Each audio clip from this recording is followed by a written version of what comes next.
27 years ago, a sales rep treated me to fish tacos in Newport Beach, California, and it changed my entire life. If you're a sales engineer or a technical person who's even thought about becoming one, this is the video that I wish someone had made for me back in 1999.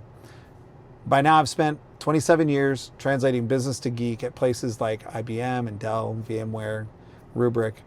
And the thing that made the biggest difference in my career had almost nothing to do with how well I could deploy and use the technologies. See, back in 1999, I was the manager of data center operations at a .com startup. We were trying to compete with eBay, but think high end. The kind of thing where you could bid on Max Verstappen's tires from the recent Belgium Grand Prix, that kind of thing. Now, we were already an IBM shop, and our rep from Tivoli, a guy named Andy, he invited me to lunch. And over fish tacos, he just asked if I'd ever thought about being a sales engineer. I never thought about it because I didn't even know the job existed. To that point, I didn't even know if we had an SE at Tivoli. Either way, I thought I'd spend the rest of my career configuring routers and switches and just making sure that things worked. And when he explained it, that I get paid to talk about technology that I'd already been running, I walked out of that lunch thinking that this has to be too good to be true. That this has to be some sort of a scam. Well, it wasn't a scam, but nobody told me the things that would actually matter over the next 27 years. So that's what this video is, 7 of those things.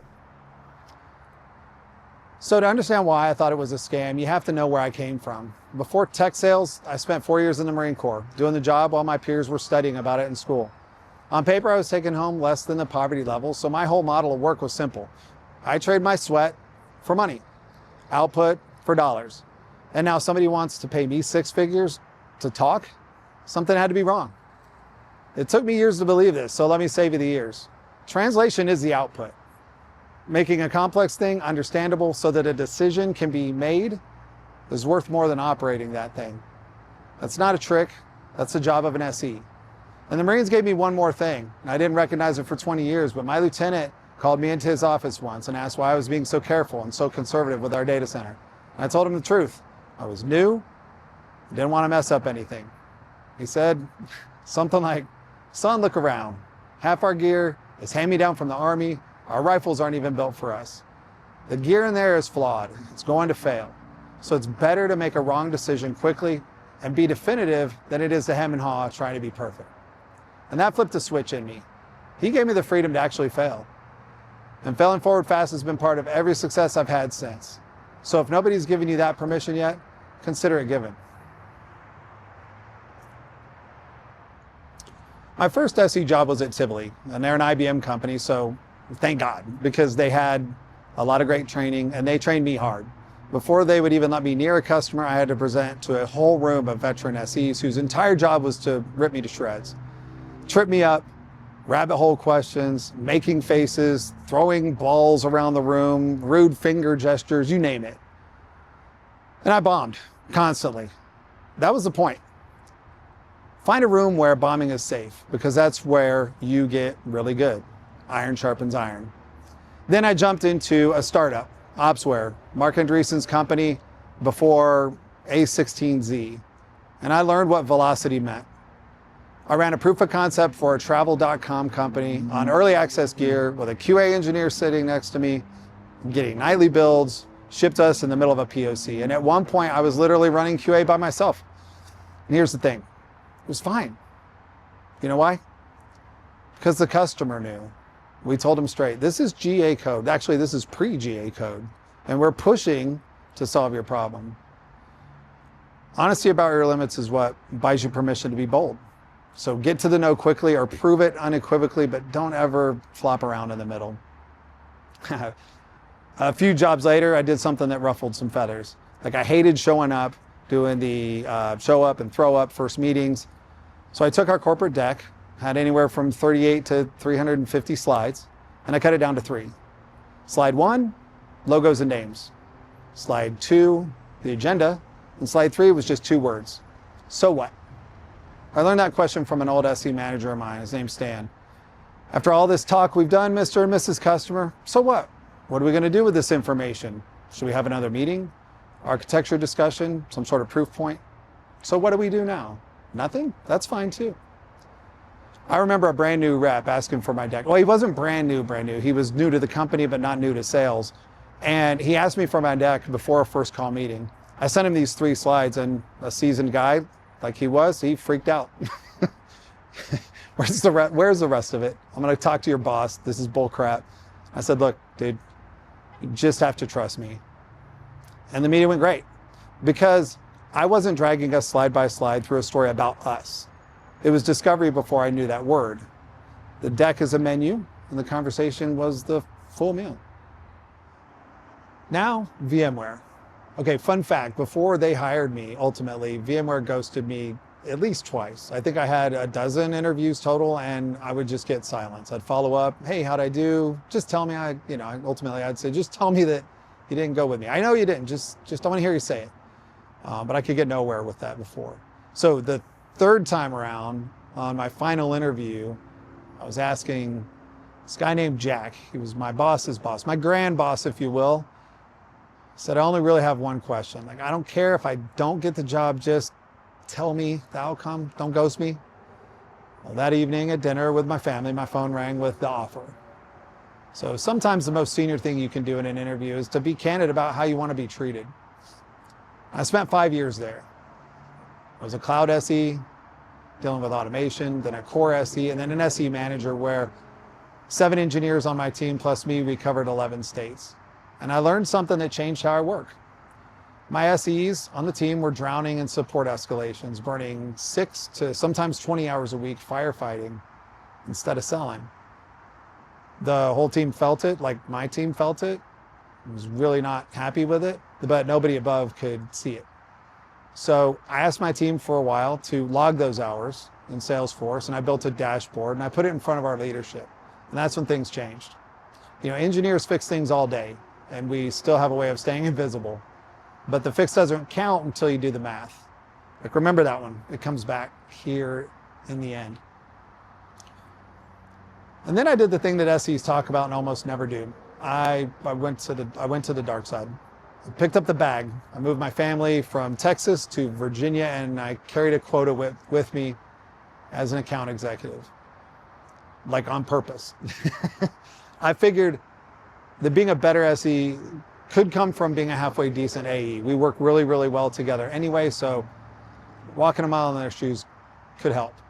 And here's the honest version, because you deserve it. I grew my territory 155%. I still missed my number.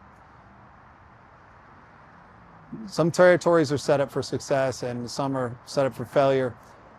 I couldn't see which one mine was until I was inside. So do the territory math before you say yes. Ask how many reps help you, how many reps feed you. I was an overlay, so that mattered. I had core reps that fed up into me. How was the quota set? Because the deal that you sign up for matters more than how hard you work for it. And a plot twist, after that, I went to Rubrik and I stepped down from AE to management down to an individual contributor. And I got paired with a great AE who used to be an SE himself. And together we closed more net new logos than anyone in the entire company. So my title wasn't my trajectory. 2020, I joined Pure Storage and I joked that I brought the pandemic with me. Brand new territory, travel, dead. So I turned on a camera. I recorded first and batch edited about 23 short videos, walking my customers through their quarterly health checks while introducing myself. And the response I got was outstanding. I kept that cadence going every quarter until the day I left. So if you're wondering whether a guy my age filming YouTube out here has done this thing before, that's actually how I reached every customer I had 5 years ago. And that same job proved the math lesson all over again. That health check prep took about an hour, like of screenshot gathering and data pulling. I didn't like that. So I automated it down to about 15 minutes with line of sight to about 1 minute to get this thing done if done right. But here's the part that mattered. I didn't stop at the fix. I sat down and I worked out the math. Every SE in the company times every customer times their, fully burdened, FTE cost, right? How much does it cost for each one of these SEs? And I put a real ROI in front of leadership. That's what earned me the Worldwide SE Innovator of the Year. It wasn't the automation that I did, it was the math that showed the impact. These days, the tool that blew the doors open for me is AI. And I can tell you the exact moment it happened. It was when I stopped asking it for answers, stopped treating it like Google, and I asked it, what am I not thinking about? What are my blind spots? Where could this fail? My Marine lieutenant planted that question back in my head in 1995, and a machine finally answered it almost 30 years ago. The questions didn't change. The tools do, though. And in case you think I've gone full robot, my favorite prospecting move is still delivering something to a person, in person with a handwritten note. 27 years in, the technology has never been the hard part. The human part is the job.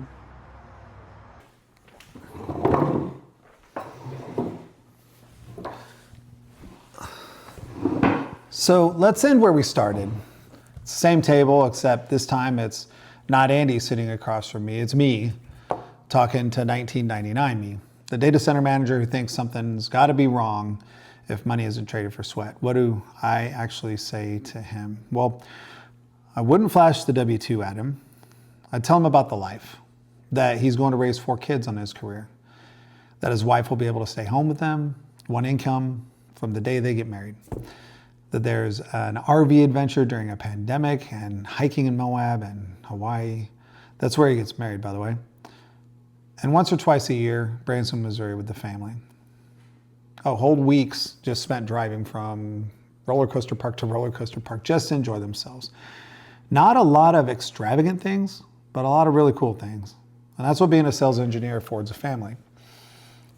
And then because 27 years teaches you something, I wouldn't pitch him at all. I'd ask him what his goals are.